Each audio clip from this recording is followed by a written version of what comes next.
Hi, and welcome back to Focal Point AFR Talk. Brian Fisher is my name. The program is Focal Point, the home of muscular Christianity on Conservative Talk Radio. The network is AFR Talk, the American Family Radio Talk Network, free for all Friday.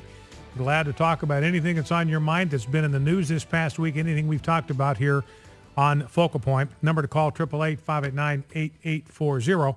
Honored and pleased to welcome to our decision maker line, Josh Withrow. Josh Withrow is with Freedom Works.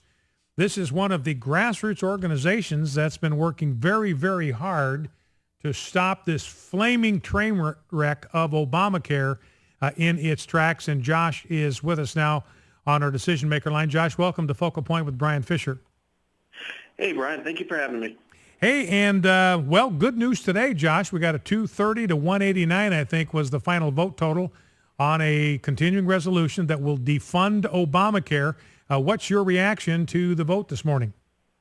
I think it's great, especially when you consider that as recently as about 48 hours ago, we could not have conceived that we were going to be even allowed to have this vote. House leadership had been planning to do anything they could to avoid taking the stand. And thanks to Say Freedom Works has been working hard. Our members are the ones who have been working hard. We've never just seen them so impassioned and furious about an issue as they have been about this defunding Obamacare, and they let their representatives know where they stood, and the representatives listened. Well, it's a striking thing to me to see. This has galvanized the American people in a way that the immigration issue did back in 2007. That was a grassroots effort, and this, to me, even seems to have galvanized more energy in the grassroots even than the immigration issue did back in 2007. It's really the Obamacare issue that kind of brought the Tea Party into existence. Really, Freedom Works almost, you could say, was spawned out of the passage of Obamacare back in the day. So let me ask you this, Josh, going forward. I mean, all the Republicans stuck together on this. You actually had two Democrats who voted to defund Obamacare. Both of them are facing challengers.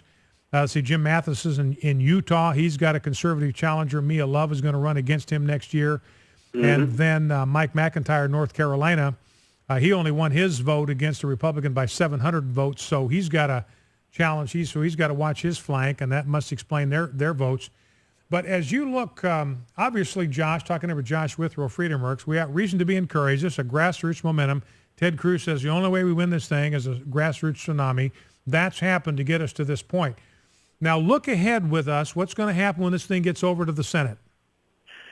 So first thing that's going to happen is Harry Reid is going to have to make a decision as to whether he even kind of deigns to bring it to the floor. I think he'd be kind of foolish not to. There'd be some outcry if he didn't, and if he does, they're going to have to immediately have a procedural vote on whether to proceed to debate on the bill. And if there's not unanimous consent on doing that, which there probably won't be, then you have to get to a 60-vote threshold past a 60-vote threshold to even allow the bill to come to the floor. Now, Jesse, let me interject there just for a second. I've got a piece from Byron York, Washington Examiner, from this morning, and he's saying, and again, this gets into parliamentary procedure and kind of arcane rules, but he's saying that this is not a bill that's open to a filibuster. He's saying that the Senate, the GOP, is not going to be able to filibuster this thing. We've been hoping to see Ted Cruz and Rand Paul and Marco Rubio and Mike Lee just doing this unending filibuster. Byron York is saying you can't do it because of the rules over in the Senate. Do you have any, do you know who's right about this? Can they or can they not filibuster this thing? I actually haven't seen that article by Byron, but I have not heard anybody here on the Hill who has any concern about whether this is procedurally an okay thing to do. And so maybe they could be wrong about that, but the folks over in the Senate have not warned us that this can't happen. I guess. Let me ask you this question, Josh. Let's see this thing gets a vote, just as it is. This continuing resolution that was adopted by the Republicans by the House today, 230 to 189. What would happen to that bill in your judgment if it got a vote on the Senate floor? Just that bill, not amended, but the bill that was passed today, if it got to the floor of the Senate, what do you think the vote would be? It's tough to say. There may be a few Democrats, particularly the vulnerable ones in red states, and there's a lot of those right now, who may be feeling a lot of pressure back home to try to win over some independents and stuff by being, one of the Democrats to break with the party and go ahead and vote for this defund. I don't know if that'll be enough to get it passed, to be perfectly honest with you.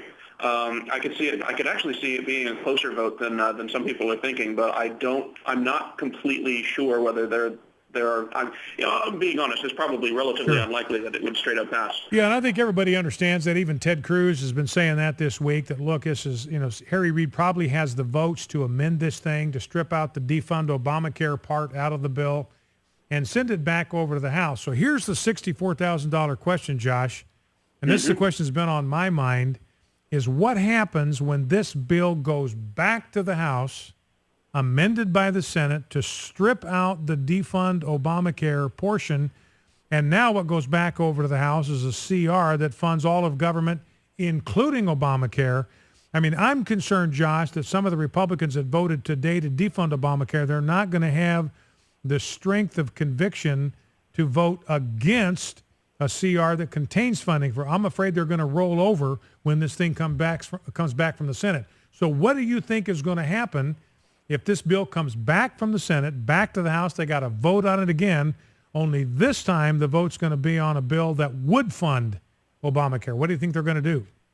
I think in that situation, and to be honest, I actually think there's a decent chance that the bill doesn't make it out of the Senate, because if they strip the defund language, if the Republicans hold together in the Senate, they can keep it from passing out to the House. But if it does get reported to the House, at that point, we're just telling people in the House to stand strong. And I do think that you're right. I think there are some in the Republican leadership and some of the moderates who, at that point, would start scrambling around and looking to try to make a deal, just like they did on the debt ceiling back in 2011. But I think, they're getting so much feedback from their constituents. They're getting so many phone calls. They're to the point where some of these offices are literally having to turn their phones off because they actually can't answer the calls fast enough.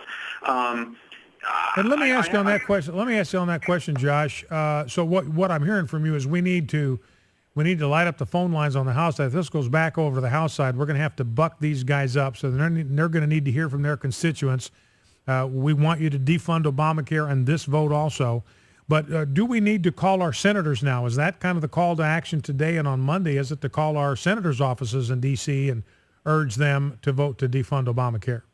That's exactly it, and actually, so Freedom Works is going to be sending out a national email here, telling people to call a bunch of the senators who've been kind of squishy on this issue, and let them know that the American people have spoken.